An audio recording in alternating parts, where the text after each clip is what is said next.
Hi guys, today let us discuss about HDLC, software development life cycle. What is, how we can create, how we going to create applications, how the application development process will going to happen. We're going to look now, both practically and theoretically. Let us discuss first theoretically. What is application development? Before talking about application development, we should we should know about what is SDLC. Nothing but software development lifecycle.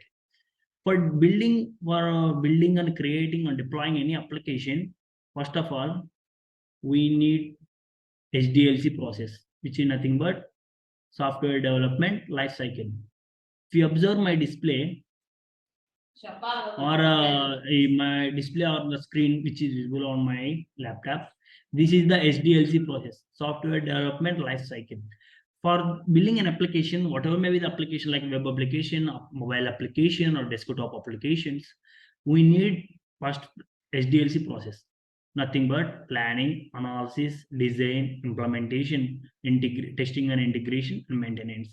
Maintenance is nothing but monitoring. Integration testing is testing used for if there is any bugs or present in the code or the application what we have implemented or we have designed. Design nothing but a plan. First of all, we need plan how the application, what type of application we should build, and we have to analysis. We have to analyze them. Then we have going to design. Then we're going to implement. After designing, we're going to implement. Then we're going to test and integrate. Then we're going to be maintain that, but monitor how the performance. So we're going to deploy it into real-time environment. Then after talking about this SDLC process, let us talk about application development. This is the application development architecture. Application development architecture. See how the application development architecture will going to look. See, for any type of application, there will be three layers. Mainly, there are one-tier application, two-tier application, multi-layer application, three-tier applications. But for every application, most probably we're going to use, most commonly used architecture is three-tier application architecture. The screen in my screen, what is visible to you is the three-tier architecture. See, I am the user. I am trying to access one application, whatever may be the application, like Facebook, Instagram, Google, Gmail, etc., whatever may be, like whatever, like Jenkins in DevOps, Docker registry, whatever may be. See, if you want to access that application, there will be three layers. Only the front end will be visible to us. See, I'm the user. This is the front end. This is the backend, and in between there will be a mediator like application logic or business logic. Front end, back end, and application logic. When we the front end is the thing which we're going to display, like if you want to log in, if you want to get into an application like Instagram, Facebook, Jenkins, whatever maybe, there will be home page front end. You're going to ask for username, password. If you have already have account in it, then we have to give our credentials like username and password. If the given name and password is correct, it going to search it, the application layer or application logic or business logic will going to check in the backend. In the backend, what will be there means database, which is but RDBMS, MySQL, whatever may be the database file system. There will go it going to store everything, the data. If the data which we have, the credentials which we have given to the front end, like the username and password, if they that is correct, the backend with the data which is present in backend will be sending response to the front end in the through the application logic or business logic. If it is wrong, it will saying that the wrong user or wrong password has been given. In that way, it's going to say this is the way the three-tier architecture or application development will going to work. Okay. If we have given the right credentials, it's going to open by checking whether the user is the authorized one or not. If we have given wrong, it won't open. This is way the application, three-tier application is going to run. Okay, and we're going overview of application development. What type of applications is there? Most probably we're going to see desktop applications, console applications, web applications, mobile applications. And we know that the desktop application is nothing but laptop applications we go into use in laptops, computers, and mobile applications. So you know that Android mobiles and iOS, whatever maybe the mobile applications like Facebook. There's so many applications in we are using day to day life. But here we have something called we have to discuss about is web application. Web application nothing but which will be accessed through internet. Okay, let's move forward. Different layers of SDLC. That's what we have discussed recently. SDLC, software development life cycle. Different layers like application architecture, single tier architecture, multi-layer architecture, three-tier architecture, two-tier architecture. But most commonly used or three-tier architecture. In two-tier architecture, only front end and back end will be there. In back end only the application logic will be present, or in the interface, user interface, or in the user interface itself, the application logic will be acting as a the user interface is going to front end only will going to either front end or back end will going to act as application logic or business logic in two tier and one tier architecture. But most probably nowadays we're going to use three tier architecture. Let's move forward. I'm going to explain both the theoretical and practical. No need to worry about it. What is web application? Web application is an application program that is stored in a remote server and delivered over internet through a browser interface. See, that's what I told you. A web application will be available only used through web browser. Whatever may be the browser interfaces, like interface in the browser interface, nothing but front end, like Chrome, Microsoft Edge, Firefox, whatever may be the browsers. Okay, there we're going to access we're going to access web applications through browsers, and we have something called web applications include online forms. That's what we are discussing about shopping carts, word processors, spreadsheets, video and photo editing, file conversions, file scanning, email programs such as Gmail, Yahoo. Popular applications include Google Apps and Microsoft. These are the some examples of web applications. Let's move to another slide. Benefits of web application. Some common benefits of using this web applications is it's going to allow multiple users to access the same version of application, okay, at a time. Web apps don't need to be installed, okay. We already know that the name itself, it's saying that web application. We don't need to install in a mobile or a desktops. Just we can access it through internet, okay, by searching for the name. Okay, web apps can be accessed through various platforms such as desktop, laptop, mobile. Yeah, the best thing about them is they can't be custom made to fit your needs. Okay, they can be. Yeah, let move open another type of web application. These are some. There are various type of web application. Few are widely used. Means mostly used dynamic web application, static web application, mobile web application, e-commerce application, content man. Now, dynamic web application is not static web application. The basic difference between static and dynamic web application is that in static web application, the data all the time will be same every time you're going to use that application. But in dynamic application, it's going to changes. Okay, it's going to change every time. And we know that mobile applications we are using day to day life, and e-commerce portals like Tatkal in railways, and e-commerce portals like we are going to use daily like Amazon, Flipkart, and content management applications, etc., etc. And here we have something called what is multi-tier application. A multi-tier application is any application developed and distributed among more than one layer. It logically separates the different can specifically operation layers. The number of layers varies by business and application requirement, but three-tier application is most commonly used in architecture. See, I already told you that more three-tier architecture is mostly used nowadays based on the requirement. Okay, based on the client requirement or our requirement, we're going to design our application. The requirement of application, we're going to decide what type of tier we're going to use, single tier, set two tier, or three tier architecture. Okay, most probably we'll go into three tier layer only nowadays, because it will be very useful to distinguish what is the difference between two tier and three tier. See, in two tier, the application logic is either buried inside the see. That's what I told you. My intention is to tell you. That's why I have written this, the different to differentiate between two tier and three tier. In three tier, we have three types, so like front end, back end, and application logic. The application logic will going to act as the mediator for front end and back end to check whether we're going to give the credentials in front end, and the application logic we're going to check in the back end, and we're going to give the response to front end. But what in two-tier applications is going to happen means, in two-tier the application logic either, see, the front end or back end will going to act as both front end and this application logic, or it going to the back end will going to act as back end and application logic. That is the difference. In the three-tier architecture, we're going to have both front end application logic or business logic and back end.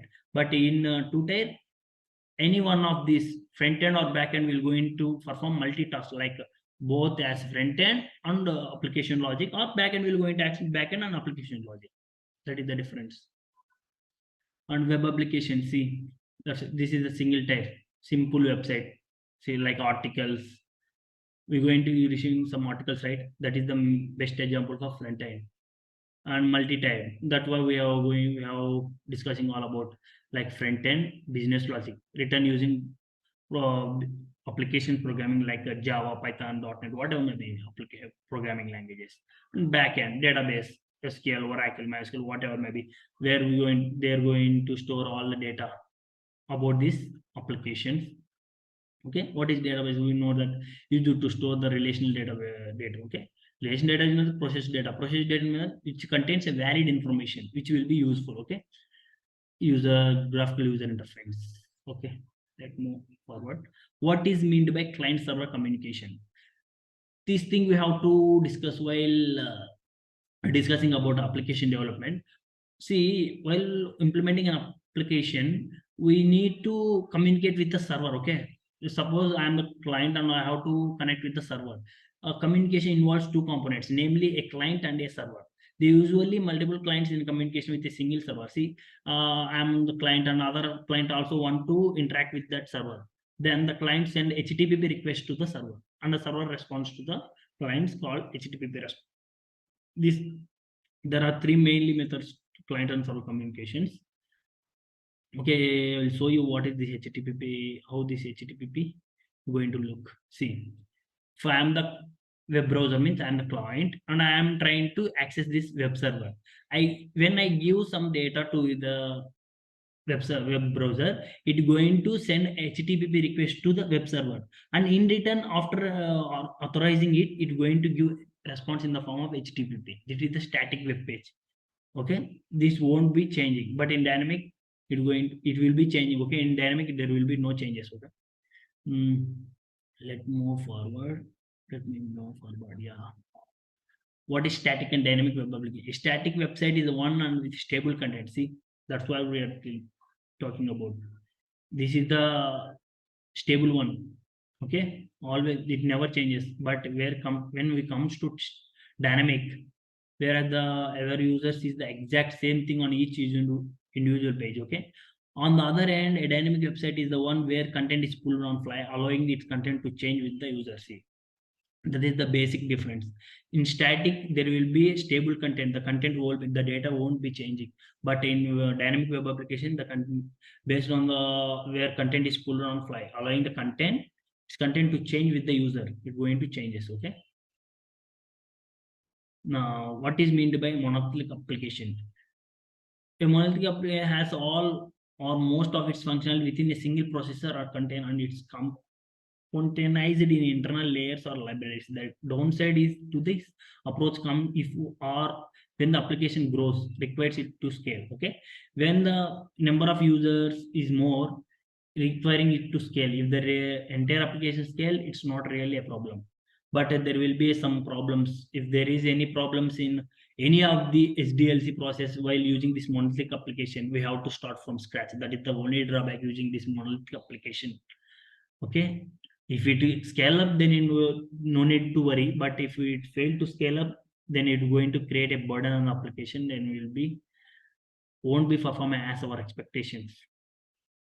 This is the famous one. This is the advanced one for the monolith application. Microservices are an architecture and organized approach to software development where the software is composed of small independent services that are communicated over well-defined APIs. API is nothing but application programming interfaces.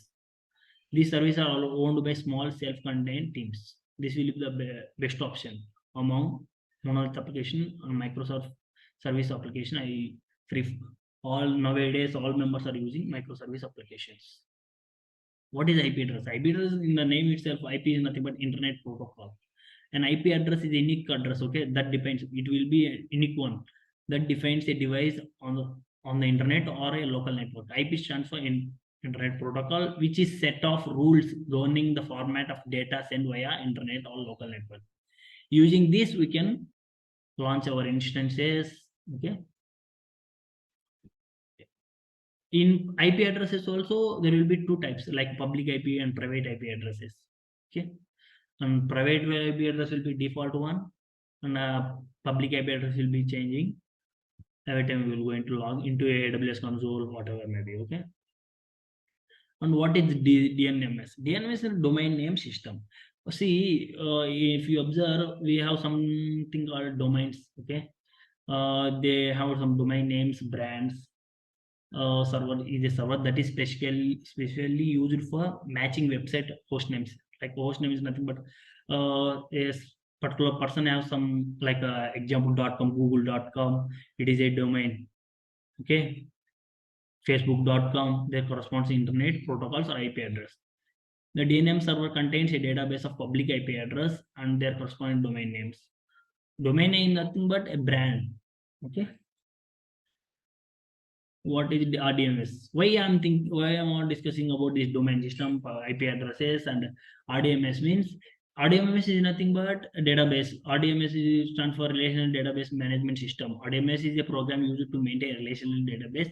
RDMS is the basic for all the modern database systems such as MySQL, Microsoft SQL, Oracle, and Microsoft Access. RDMS uses SQL queries to access the data in the database. Why I'm discussing about this RDMS in the application development means it will be present in the backend, okay? That's why I'm discussing about database. Why you have involved this database, and you can ask me.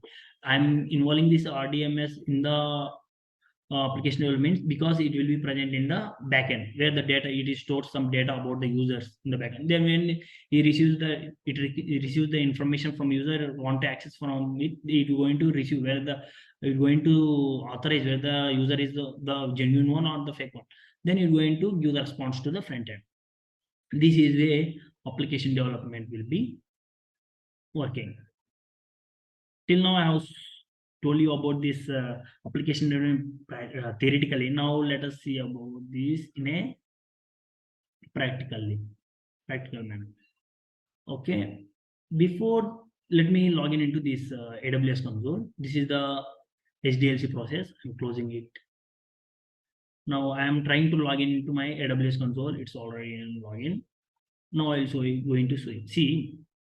Let me log out for you. I am logging out from here. Okay, let it be.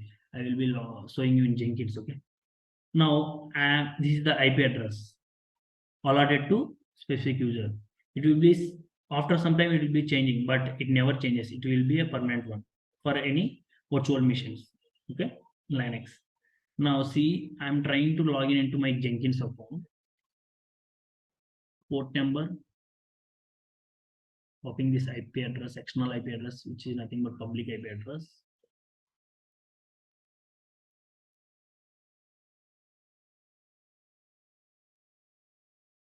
Followed by 8080 because Jenkins set default port number 8080. See, I'm trying to log in into my Jenkins. I'm giving my username here. Yeah, I'm signed in. See, if you observe here, I am logged into my Jenkins because while giving, I will going to log out again for you. See here, see g.v.dileep. This is my front end. For any application, this will be act as a front end. We'll see how the application logic will going to work, how the backend will going to work. See, actually my username is g.v.dileep123. Now I'm giving wrong and some wrong password. Let me sign in. See why it's saying wrong. See, meanwhile, it's going to interact with application logic and backend. The application logic will act as a mediator in between front end and backend. It send the issues, it send the information to the backend like a database, and in database it's going to authorize whether the credentials what the user has given is the authorized one or the valid one or not. Then see it authorized, and in fraction of seconds it given me the output that the given user the given credentials is wrong. That's why it haven't logged in. Let me show you in another way. Tool. See how this design front end is designed. How this front end is designed. Properties, external IP address. How this HTML. This is the front end of my application. Based on this logic, it's going to work. See how it's working. This is way we can say that how the programming language is written in the application logic. Let me close it. My intention is to differentiate between front end application logic and back end. That's why I'm showing you this. Yeah. Now see. Now I have login into my AWS Jenkins account. This is where the application development will go into work a three-tier application architecture, a three-tier layer. If it is first we're going to give the credentials in the front end, then the application logic or programming and we interact with backend whether the given credential is right or wrong. If it's given, it's going to will be getting into the application is wrong and going to send problems. This is where we see now. I am here created one jobs here. Pipelines. One is pipeline, one is for freestyle, and another one is my script, my pipeline. Here, if you observe here, I have used here info declarative pipeline. Have written. See here, I have given us because I haven't added this slave missions into my Jenkins master. This is I have launched this. I have written this entire pipeline in using this Terraform infrastructure as a code using this Terraform as a tool for provisioning, and I used IDE as a Visual Studio where I have created this infrastructure using HashiCorp language in Terraform. In the IDE, what I have used is Visual Studio. If you want, I can show you in Visual Studio. Visual Studio is also one of the IDE platform like Eclipse.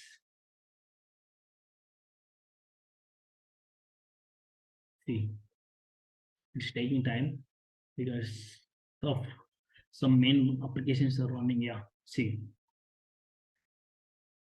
For we know that Ansible and Terraform used for infrastructure as a tool. Where in Ansible we're going to use ML script to perform the task. Here we're going to use HashiCorp language to launch instances and perform the task. What we need. See here I have given the label like slave 2 because I haven't added the slave to the Jenkins motor, but just for example I have given. And the Maven is a build tool what I have used on Docker. Docker is for deployment and creating and pushing the images into Docker registry. Maven is build tool on Docker, and SCM checkout the source code repository. Log in into Docker, push it into Docker, and deploy into Kubernetes, and use it to deploy application to environment. Okay. Now the intention to show you this infrastructure is how we're going to return this infrastructure. Based on this only the application is going to run. Okay, now let it be.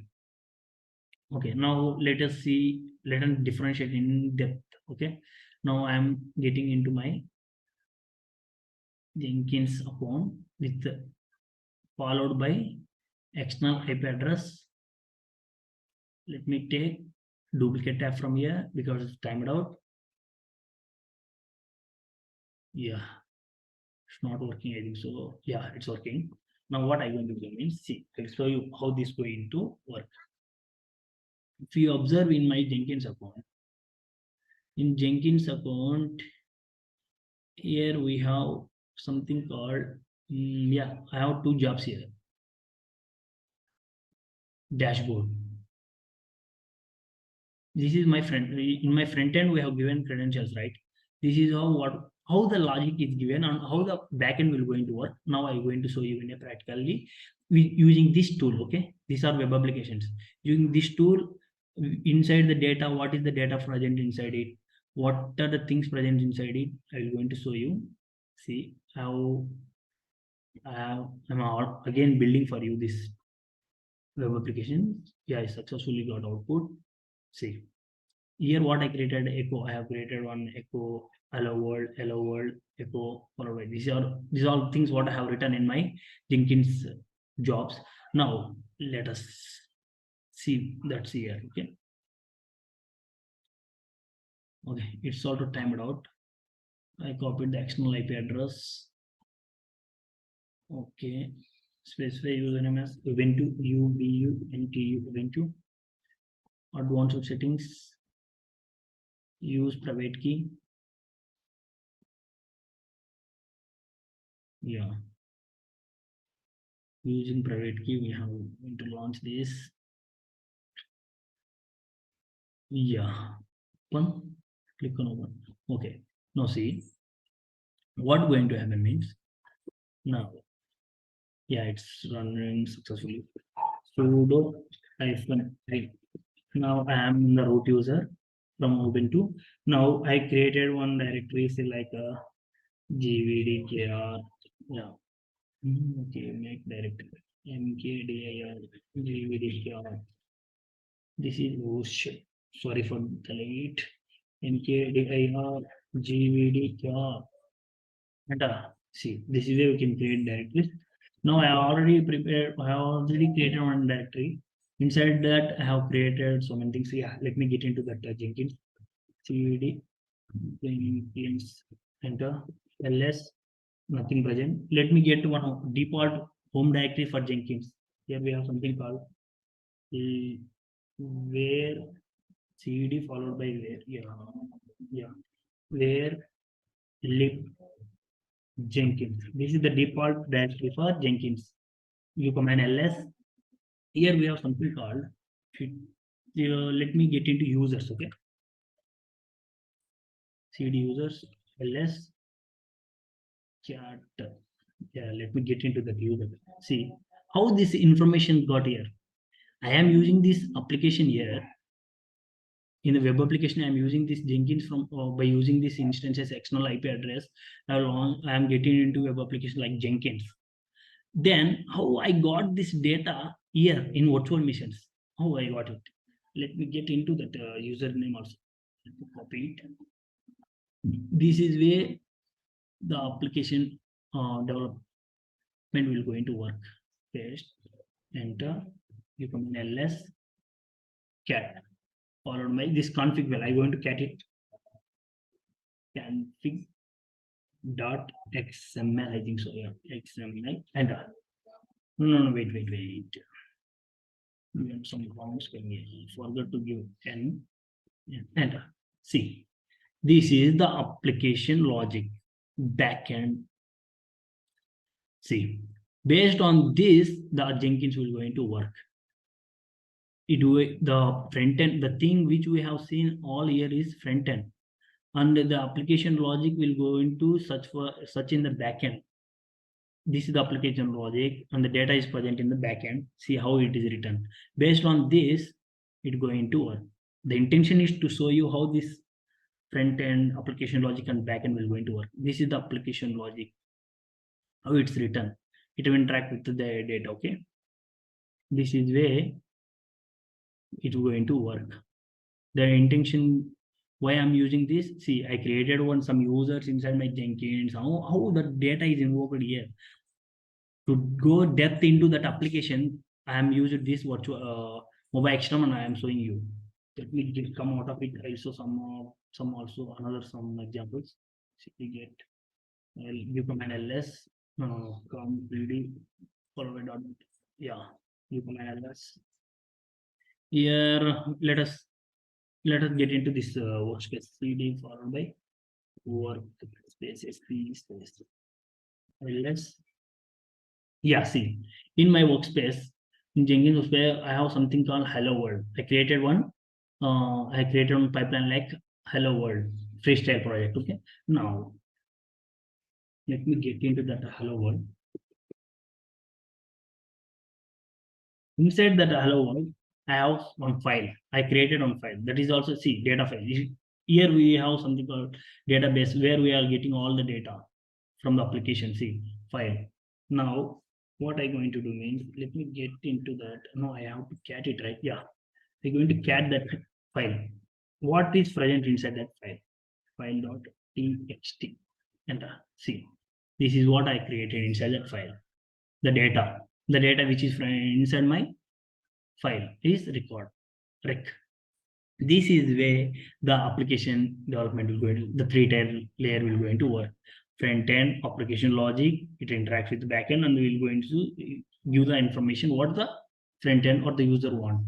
See what I created one some data inside my files and now I am showing you that with a practical example, both theoretically and practically. Okay, this is where the application development can be processed or will be happening using this three-tier application. This is because most probably nowadays we are using three-tier architecture, three-tier layer for building an application, front-end, application logic, back-end. Now I'll show you another example. Okay. Yeah, CD forward. Yeah, okay. Now let me get into some jobs. See, ls, see, I here I have created two jobs. One is hello world, another one is my first pipeline. This is how we're going to receive all the information in the backend and we'll be getting here. Okay. The intention why I'm showing all this is to show you how this front end application logic and backend will going to work. Okay. Okay. I hope I have explained you very well about this application architectures and everything. Okay, thank you. Thank you.